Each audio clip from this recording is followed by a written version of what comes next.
Et on part du côté de Philadelphia, du côté du Lincoln Field Center pour le débrief du match entre les Philadelphia Eagles et les Dallas Cowboys. Je rappelle donc que vous êtes sur la chaîne Twitch, mais aussi sur la chaîne YouTube TD Actu, et que cette émission est sponsorisée par notre partenaire de part en ligne Unibet, juste au-dessus de la tête de Kevin. Je sais pas si vous voyez. Hop, voilà, il est là. Donc Unibet qui est notre partenaire pour parier en ligne sur les matchs NFL, et on en parlera dans quelques instants avec Kevin plus tard. Donc le débrief du match entre les Philadelphia Eagles et les Dallas Cowboys, c'était le premier match de la saison 2025 en NFL. Kevin, les Eagles de Philadelphie s'en sortent bien. Voilà, 24-20 face aux Dallas Cowboys. Une histoire de crachat, on va dire, pour commencer le match. Jalen Carter qui apparemment aurait répondu à Dak Prescott, sauf que Jalen Carter a heurté le maillot de Dak Prescott. Donc au bout de 6 secondes de jeu, ça commençait déjà très fort.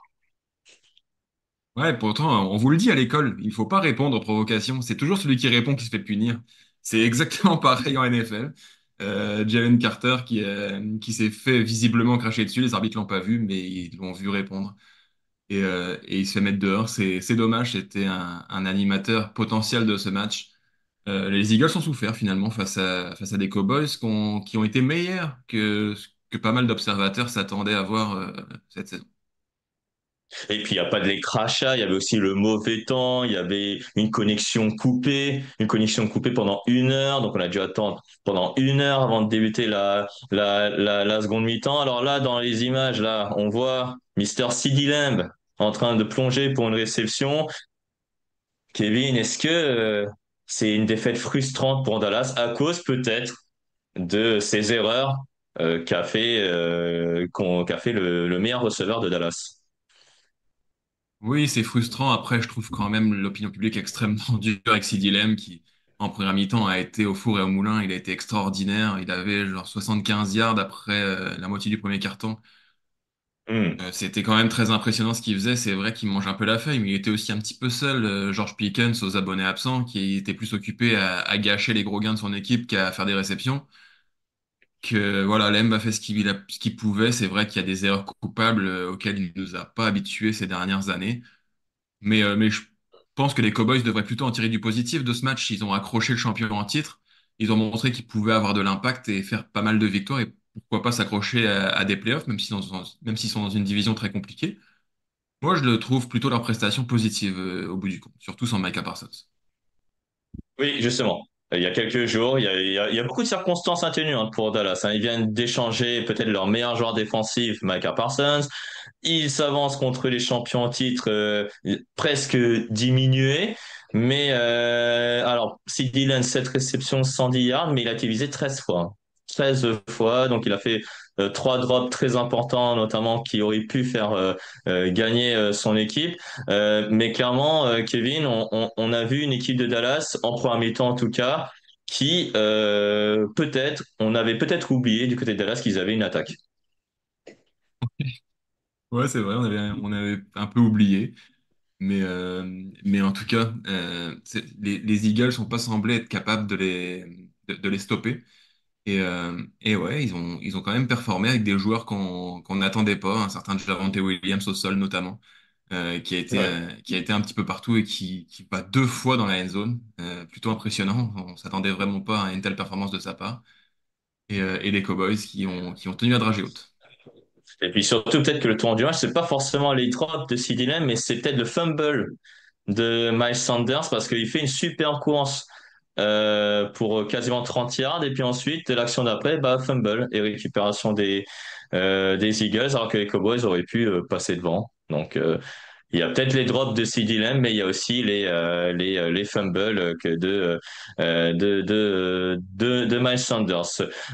Du côté de Philadelphie, là, Kevin, bon, Jalen Hurts, 19 sur 23, 152 yards, mais deux touchdowns à la course. On en pense quoi de sa performance? Alors, j'ai vu pas mal de gens dire à propos de Lamar Jackson ces dernières années que les Ravens jouaient avec un running back au poste de quarterback. J'en ai pas vu beaucoup le dire à propos de Jalen Hurts face à ses Cowboys, alors que quand même, dès qu'il a fallu passer le ballon, on sentait qu'il trouvait pas des solutions, qu'il était incapable de trouver ses receveurs. C'est vrai que AJ Brown n'a pas semblé extrêmement concerné par ce premier match de la saison, mais quand même, si Jalen Hurts n'avait pas ses jambes, on se demande qu'est-ce qui serait advenu de l'attaque des Eagles parce qu'il était totalement incapable de servir de son bras. Est-ce que tu peux me citer les deux meilleurs receveurs de Philadelphie sur ce match? Oui, je peux te les citer parce que j'ai les stats de ici. Vas-y alors, comme ça étonnera des gens sur le chat qui avec Dax qui mentionne AJ Brown 8 yards notamment. Ouais, et Devonta Smith 16 en 3 réceptions, ce qui est quand même extrêmement faible. Oui, Mais c'est c'est, vrai. les deux meilleurs sont John Dodson et Dallas Goedert. 7 réceptions notamment pour le tight end des Eagles. Mais voilà, Mhm. ça montre ce que je disais un petit peu avant. Jalen Hurts a été incapable de trouver des solutions par la passe, et finalement, les seules solutions qu'il a trouvées, c'est ses soupapes de sécurité, que sont ces deux joueurs-là. Donc voilà. Mais est-ce que ça veut dire que Dallas a bien défendu? Ou alors c'est vraiment parce que l'attaque est en rodage, qu'il faut encore du temps pour que ça se mette en place? Bah, c'est un petit peu des deux, et puis finalement, ça rejoint un petit peu ce qu'on a vu la saison dernière. Les Eagles sont quand même portés par Saquon Barkley, et Hurts fait le reste. Mais quand il a fallu que Hurts prenne le match à son compte, il a rarement été capable de le faire la saison dernière, et cette année, c'est encore le cas. Mais c'est une équipe tellement riche, qui a tellement de qualité, qui a tellement de façons de marquer, de jouer, il y a tellement de jeux possibles que finalement, ils trouvent les solutions, et c'est plutôt logique au final. Donc en fait, finalement, les Eagles, ils ont gagné, mais il y a plus de points négatifs à retenir du côté des Eagles, alors que Dallas a perdu. Mais il y a plus de points positifs à retenir du côté des Cowboys, notamment grâce à cette attaque. Dernier mot sur cette défense justement des Cowboys, qui finalement a bien limité les Eagles à seulement 3 points en seconde mi-temps. Donc en fait, en seconde mi-temps, c'est comme si l'orage, enfin la prévision d'orage a complètement cassé la dynamique pardon, des deux équipes. On peut dire que c'est une bonne prestation aussi de cette défense de Dallas et même à Kenny Clark qui a été impactant. Ouais, Kenny Clark, finalement, on l'a vu, c'est pas une mauvaise idée d'avoir été shippé ce joueur-là du côté des Packers quand ils ont perdu Micah Parsons. Et puis, bah, finalement, on voit que côté Cowboys, même s'ils ont payé extrêmement cher, je pense que c'est environ 60 millions par année pour deux cornerbacks que sont Darren Bland et Trevon Diggs, Mhm. bah, finalement, ça peut aider parce qu'ils ont fait le taf aussi. Oui, voilà, donc surtout en limitant Devonta Smith et Jay Brown à 24 yards. Et je pense que c'est même pas les deux cornerbacks qui ont été battus sur la longue passe de Jalen Hurts, mais c'est Kyle Elam qui a été battu sur la réception de Jahan Dodson. Là, on voit aussi Jake Ferguson qui drop aussi une passe, effectivement, sur l'une des passes de Dak Prescott. Dak Prescott, dernier mot sur lui, Kevin, avant de passer au deuxième match. Il a fait un très bon match, hein, Dak Prescott, hein, 21 sur 34, 188 yards. Alors oui, des passes manquées, mais dans la poche, on a senti vraiment un grand calme hein, pour le quarterback de Dallas. Ouais, tu l'as dit, 188 yards, et ça aurait pu être du 240, 250 si Lamb avait assuré ses réceptions en fin de match. Donc, Mm. très bon match. C'est finalement le Dak Prescott habituel de la première partie de saison. Un Prescott Mm. efficace, calme, qui prend le temps et qui fait les choses bien. Le problème avec lui, c'est surtout quand la saison avance. Puis, dans ce Mm. match, il y a aussi un bon jeu au sol qui lui a permis d'avoir une menace autour de lui qui lui permet aussi de prendre le jeu à son compte. Il l'a bien fait, mais Dak Prescott, on le juge sur une saison complète. Voilà. Et puis Jerry Jones, dernier mot sur lui, qui disait que il faut échanger Micah Parsons parce qu'il fallait stopper la course. Philadelphie, les stats à la course, c'est 38 courses, 158 yards, 3 touchdowns. Hein.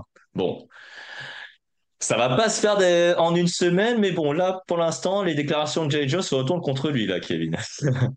À sa décharge, il a quand même affronté probablement ce qui se fait de mieux à la course en NFL. Donc Hmm. on verra. Et C'est encore, il a ça. été chanceux parce que la coupure d'électricité a évité la fatigue de sa défense. En général, Saquon Barkley l'an Hmm. passé, quand il performait beaucoup, c'était plutôt en deuxième partie de match, quand la défense commençait à être saoulée. Ça n'a pas été le cas cette fois. Eh oui, mais on n'a même pas cité le numéro un du top 100 par les joueurs NFL, Saquon Barkley. 10 courses, 60 yards, un touchdown. Hein. Il ouvre quand même son compteur de touchdown, Saquon Barkley. Mais il n'a pas vraiment eu d'impact sur ce match, moi je trouve, hein, Kevin. Je sais pas si toi tu as ressenti la même chose, mais en tout cas, c'est une prestation, on va dire, en rodage. Hein. On va dire que c'est un diesel, c'est Saquon Barkley. Ouais, bon. Après, un match à 18 courses, 60 yards d'un touchdown, 95% des running backs de NFL en feraient leur meilleur match de la saison. Pour lui, c'est décevant. Bon, chacun ses réalités. Ouais. Chacun ses standards, effectivement. Quand on parle de Saquon Barkley, on est obligé, on va dire, nous, en tant qu'observateurs, d'être un peu exigeants avec ce type Bien de sûr. joueur. Voilà pour la victoire des Eagles face aux Cowboys pour l'ouverture de la saison. Maintenant, direction le Brésil, Sao Paulo. Le terrain est moins glissant que l'an dernier. L'an dernier, il y a eu je sais pas combien de glissades sur ce terrain de Sao Paulo lorsque les Packers, je me sens les Packers avaient gagné. C'était contre les Eagles justement. Voilà sur ce match-là. Mais direction le Brésil, Sao Paulo pour voir ce match entre les Chargers de Los Angeles et les Chiefs de Kansas City. Et la première surprise, demi-surprise, bon, ça dépend parce que toi, Kevin, tu avais dit que les Chargers avaient gagné. Moi, j'avais dit que les Chargers avaient gagné aussi. Mais la plupart des observateurs de la NFL pensaient que les Chiefs allaient l'emporter. On attendait Patrick Mahomes. On a eu finalement Justin Herbert. Victoire donc des Chargers 27-21. Justin Herbert en patron sur ce match-là. Hein. Un match vraiment excellent de sa part. 25 sur 34, 318 yards, 3 touchdowns, dont 2 pour Quentin Johnston. Est-ce que c'est ça qu'on attend de Justin Herbert maintenant tout au long de la saison? Bien sûr, c'est ça qu'on attend. Un joueur qui prend parfaitement en charge le jeu offensif de son équipe. Il l'a vraiment très bien fait. Même, il a réussi à faire briller Monsieur Drop en personne, que t'as cité, qui n'en a pas fait dans ce match. Il a été parfait, il marque 2 touchdowns. Non, Et, non, euh, non, ouais. Ouais. et voilà, et voilà un Justin Herbert au top, qui semble avoir trouvé sa place hein, dans l'attaque de Jim Harbaugh. Quentin Johnston, 5 réceptions, 79 yards, 2 touchdowns. Non, il en a loupé 2. Il a été visé 7 fois, Quentin Ça m'avait Johnston. échappé. Mais pour ceux qui l'ont eu en fantasy, en dynastie, qui l'avaient dans leur effectif et qui l'ont coupé avant le premier match, bravo, bravo. Le grand Voilà, classique. ouais, voilà, vous êtes dans la même situation que moi. Euh, voilà, alors Pasqualito 89 nous dit les Chiefs friables, effectifs pas assez renouvelés. Friable, est-ce que c'est le mot ou le mot ce serait plutôt allez, on est qu'en première semaine, est-ce que c'est plutôt déjà inquiétude? Ouais, bah, honnêtement, c'est difficile de comprendre ce qu'a fait le staff des Chiefs à l'intersaison. Ils n'ont pas plus renforcé que ça leur jeu au sol. Il y a plus de receveurs dans cette équipe, on va être honnête. Hollywood Brown, Smith-Schuster, c'est des seconds couteaux. Il y a pas de receveur numéro 1 dans cette équipe. Bon, il y a Rashee Rice qui est suspendu, bien sûr. Mais quand même, on donne rien à Patrick Mahomes pour performer. Travis Kelce reste un joueur qui est sur la fin. On l'a encore vu, même s'il y a un touchdown où il est complètement oublié par la défense. Il n'y a plus grand-chose à en tirer sur la longueur d'un match de saison régulière. Donc, c'est compliqué de comprendre qu'est-ce qu'on attend de Patrick Mahomes du côté des Chiefs. Oui, il a souvent été Superman, il nous sort encore des actions de grande classe, mais qu'est-ce qu'on peut attendre de Patrick Mahomes? Il peut pas créer du talent chez ses receveurs s'il en manque. Ça va être compliqué. Alors, tu as dit, Rashira est suspendu. Et en plus, dans le match, Xavier Worthy, il se fait l'épaule. Et je pense, pour moi, Xavier Worthy, ça sent pas très bon pour la suite de la saison, même si on a eu quelques news de la part de NFL Network, dont Yann Rapoport a dit qu'il manquerait quelques temps. Alors, ça veut dire quoi, quelques temps? Est-ce que ça veut dire 3 mois de saison régulière et ensuite il revient pour le dernier mois? Est-ce que ça veut dire finalement que 6 semaines? Il faut savoir que les Chiefs, l'an dernier, ils gagnent beaucoup de matchs par moins d'une possession d'écart. Là, Pour ils des ont eu un match miracles. serré. Voilà, et parfois des miracles. Des field goal ratés, un, un pied, une pointure un peu plus haute que la ligne de touche, par exemple, comme la saison dernière face aux Ravens, où je sais pas si tu te souviens, Isaiah Likely qui attrape le ballon et qui finalement a un pied finalement dehors. Et ben là, c'est plus vraiment le cas. Plus vraiment le cas, hein, parce que bah, ils perdent non seulement, euh, mais même, comme tu as dit, on ne sait pas trop où elle va, cette équipe pour le moment. On a Hollywood Brown à 10 réceptions, 99 yards. Mais après, pour le reste, l'attaque, en fait, malgré Patrick Mahomes, a vraiment souffert. Quelles sont les solutions qu'on peut apporter à cette équipe dès la deuxième, pour la deuxième semaine? Ben, ça va être très compliqué. On peut pas inventer un nouveau receveur numéro un après le début de la saison. Donc, ouais, il va falloir que Patrick Mahomes trouve des solutions, comme d'habitude, un peu par lui-même, surtout que le jeu au sol ne performe pas. On espérait qu'Isaiah Pacheco soit enfin pleinement remis de sa blessure. Hein, il court 5 fois, il fait moins de 40 yards.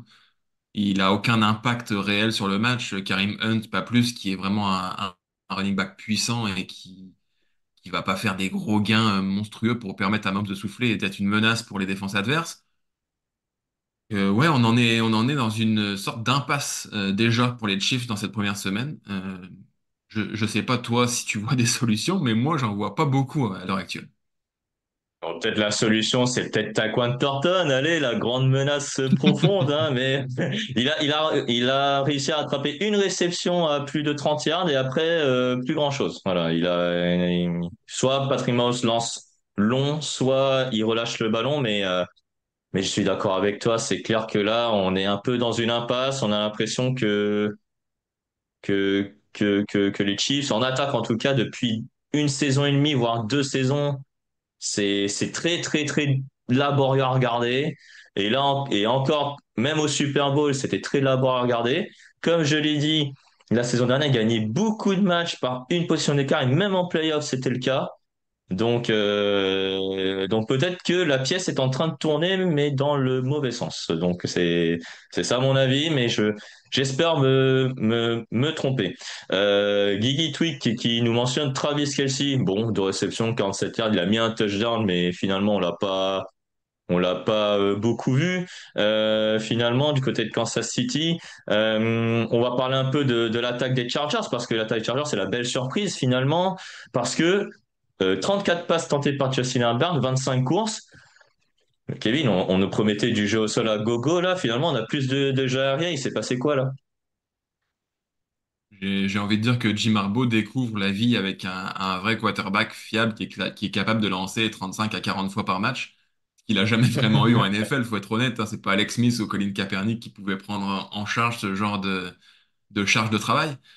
Mais en tout cas, il n'est pas devenu caricatural, je trouve, parce que le rookie Marion Hampton a beaucoup couru, 15 courses, 48 yards.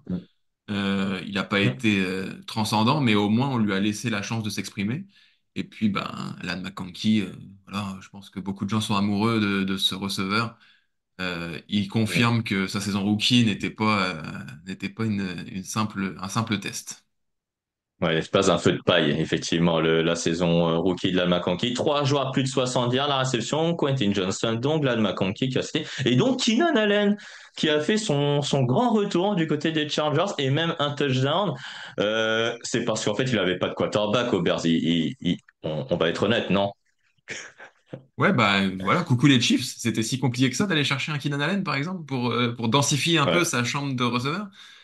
En tout cas, Hmm. voilà, on l'a vu, hein, la connexion Herbert-Keenan Allen qui était déjà très forte lors de son premier passage aux Chargers. Voilà, Herbert le voyait très très souvent, hein, il le cherchait régulièrement et ça a bien marché.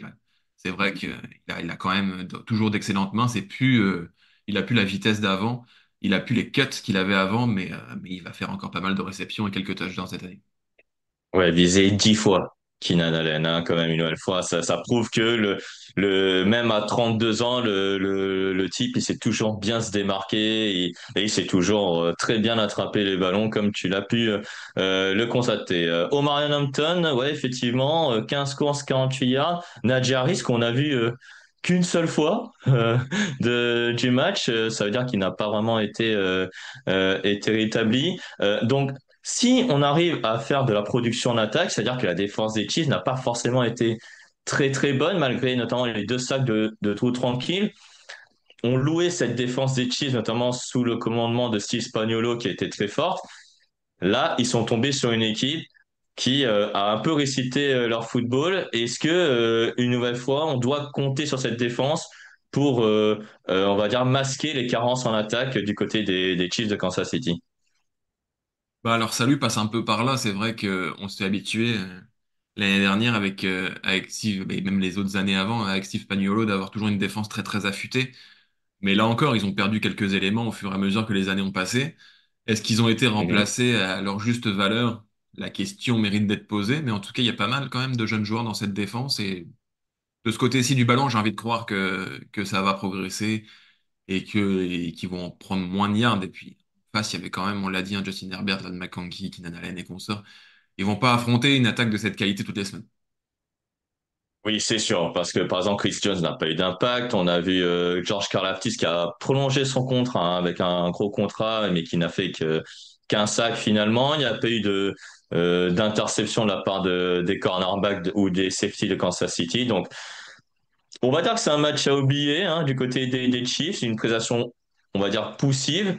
Mais Kevin, on va pas se mentir, on est quand même déjà un peu inquiet pour cette équipe.